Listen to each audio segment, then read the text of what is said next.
Hi friends, ఈరోజు మనం ప్రీపే lock period అంటే ఏంటో తెలుసుకుందాం.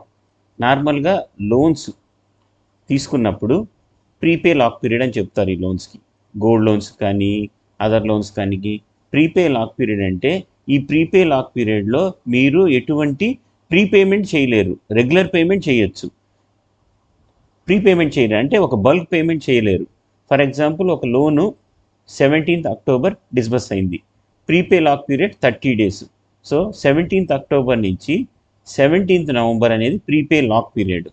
ఈ టైంలో ప్రీపేమెంట్ అంటే నార్మల్ రెగ్యులర్ ఈఎంఐ కాకుండా నేను ఒక 50,000 కడతాను, ఒక 1,00,000 రూపాయలు కడతాను, 2 lakhs కడతాను. ఫర్ ఎగ్జాంపుల్, నా లోన్ అమౌంట్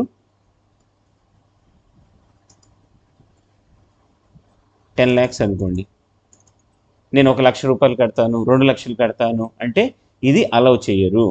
ప్రీపే లాక్ పీరియడ్లో ప్రీపేమెంట్ అంటే రెగ్యులర్ పేమెంట్ కాకుండా అడిషనల్గా నేను ఏదైనా లోన్ కట్టాలి అంటే ఈ పీరియడ్లో దాన్ని అలౌ చేయరు. దీన్నే ప్రీపే లాక్ పీరియడ్ అంటారు. Thank you friends. మీకు నచ్చినట్లయితే లైక్ చేయండి, షేర్ చేయండి, మీ ఫ్రెండ్స్కి ఫార్వర్డ్ చేయండి.